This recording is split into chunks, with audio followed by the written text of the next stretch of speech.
Om Deddy nanya kepada Buya Rozi, Hamas itu teroris atau bukan? Ya, terus apa jawabannya? Jawaban Buya ini, dia mengatakan itu bukan kapasitas saya, itu bukan bidang saya untuk membahas masalah Hamas teroris. Keren itu. Bagus banget.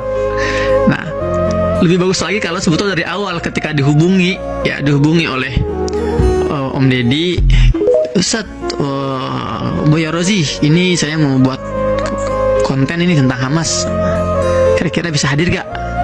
Nah, lebih bagus kalau saat itu dilempar pertanyaan itu atau tawaran itu langsung jawab, oh Mas Deddy, mohon maaf, saya bukan bidangnya. Itu lebih keren lagi. Ya.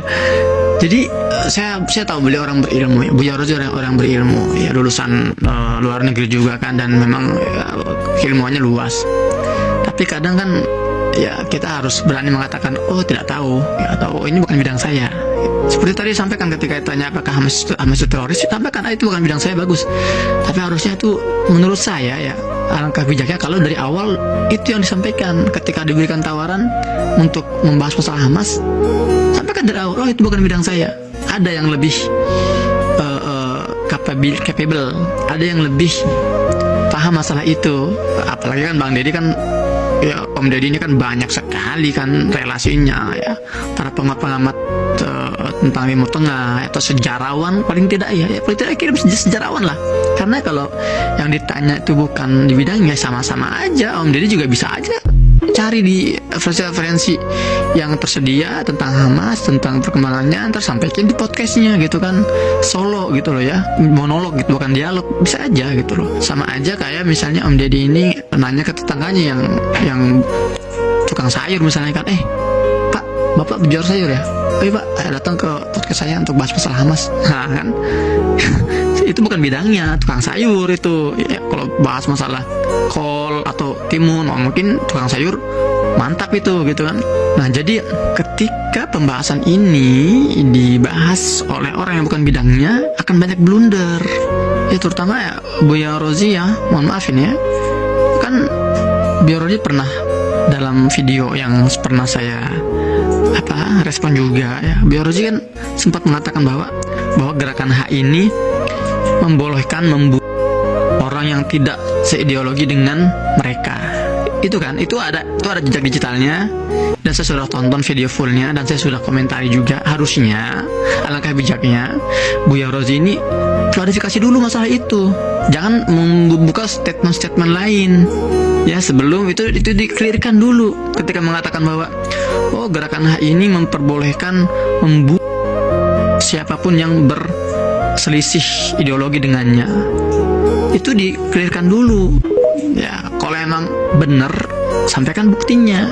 Kalau memang ternyata nggak benar, minta maaf, sederhana aja. Oh, saya minta maaf, itu ternyata saya salah informasi dan sebagainya. Itu biar bijak, itu biar warga juga, masyarakat juga teredukasi.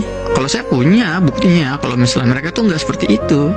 Karena di Gaza ini ada ratusan ribu warga yang bukan dari hak, tapi mereka nggak dibunuh. Ya, orang-orang Fatah di Gaza ini hidup normal, biasa, sholat di masjid yang sama, kuliah di kampus yang sama, nggak ada yang sampai dibunuh seperti itu, nggak. Itu dulu satu poin, sebaiknya itu diklarifikasi dulu, ya, kebenarannya atau tidaknya. Karena kalau itu ternyata hoax, tidak benar, dan sudah terlanjur keluar dari lisan ya ustadz, dan itu sudah tersebar sana sini, itu hati-hati, itu namanya dosa jariah, itu menggelinding seperti bola salju. Dan antum lebih paham lah, saya nggak perlu ingatkan masalah itu, antum lebih paham masalah ini, ya kan. Itu yang pertama. Kemudian ketika misalnya Buya ini menyebut, harusnya HI ini mensterilkan dulu lah battlefieldnya, tempat perangnya, ya, sebelum mereka ini melakukan serangan. Ini terlalu ideal sekali. Mereka mau mensterilkan di mana? Mau dibawa kemana 2,3 juta orang ini? Dikeluarin dari Gaza, ya, di mana disembunyiin dulu di bunker? Gak ada bunker di sini. Mau dikeluarin semua, berarti itu malah menjawab impian dan cita-cita musuh, ya, orang-orang Z itu, Zionis. Karena penjajah ini sangat mengimpi-impikan hal itu, agar warga Gaza ini keluar semua dari Gaza, agar mereka bisa kembali mencaplok. Ya, kalau itu pemikirannya sterilkan dulu, gimana, itu nggak logis juga gitu, ya kan. Jadi Jadi ada pertanyaan, ini sebetulnya sebuah analisa atau sebuah asbak gitu lah, asal bunyi, asbun, asal bunyi gitu kan, asbak asal tebak. Kemudian juga hal yang mau saya kritisi adalah halusinasi yang melompat-lompat ke depan, ke jauh sana, ke belakang. Ya kita sekarang fokus dulu deh, memerdekakan Palestina itu adalah amanat konstitusi kita. Ya, dalam pembukaan UUD 45 itu nggak perlu saya ngitung lagi lah bahwa Indonesia ini memang negara yang berdiri ya menantang kolonialisme. Kita fokus di situ dulu, fokus bagaimana memerdekakan negara yang terjajah dan menghapuskan penjajahan dan kolonialisme, itu dulu fokusnya. Adapun ntar setelahnya bakal ada konflik internal antara dua gerakan internal Palestina, itu mah nggak usah dibahas sekarang. Kok malah fokus hal-hal yang ya jauh di belakang sana.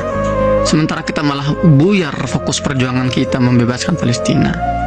Ini juga jadi catatan penting sekali. Jadi terlalu jauh imajinasi kita, terlalu besar halusinasi kita ini. Jangan juga. Dan saya sudah sering menjelaskan di berbagai konten saya. Mungkin ya konten saya jelek kualitasnya, jadi mungkin enggak level untuk didengar oleh Om Deddy atau oleh Buya Rozi ya. Siapa sih saya sampai kata-kata saya harus dengar gitu kan. Tapi saya sudah berkali-kali bahas masalah persatuan antara kedua gerakan di Gaza ini, H dan F ini, itu sudah banyak kemajuan, sudah. Bahkan yang sekarang bertempur di Gaza ini bukan cuman sayap militer gerakan H, bukan. Sayap militer gerakan F pun itu bertempur di sini, namanya Brigade Syuhada Al-Aqsa. Itu mereka juga bertempur melawan penjajahan. Oke lah, jalan utama gerakan F ini adalah perundingan, ya betul, dan itu harus kita apresiasi. Sementara gerakan H ini adalah perlawanan, ya itu juga harus kita apresiasi. Dua-duanya saling melengkapi. Dari situ kita melihatnya. Jadi bukan kita malah membentur-benturkan antara dua gerakan ini, enggak. Perlawanan perlu, perundingan perlu, seperti itu. Dan mereka juga saling respect. Ya, jadi di Gaza ini yang sedang bertempur sekali lagi bukan hanya sayap militer gerakan H, tapi sayap militer gerakan F juga bertempur, dan itu diketahui oleh pimpinan tertinggi mereka. Ya, Mahmud Abbas, mereka tahu. Itu dong harusnya yang kita bahas, bahwa ada persatuan di sini. Jangan kita malah mengungkit-ungkit perpecahannya yang menimbulkan pesimisme gitu kan. Ini bermasalah, jadi ini tidak mengedukasi ke depannya. Seperti itu kan. Dan poin terakhir yang ingin saya sampaikan, harusnya kita lebih fokus pada masalah kemanusiaannya di sini, bencana kemanusiaannya. Ngapain kita malah membahas berjam-jam masalah haknya, sejarah haknya, kemudian taktik perangnya atau resikonya. Ya, dari 1 jam 7 menit itu saya lihat loh, kok malah jarang sekali mereka membahas kebiadaban Zionis itu.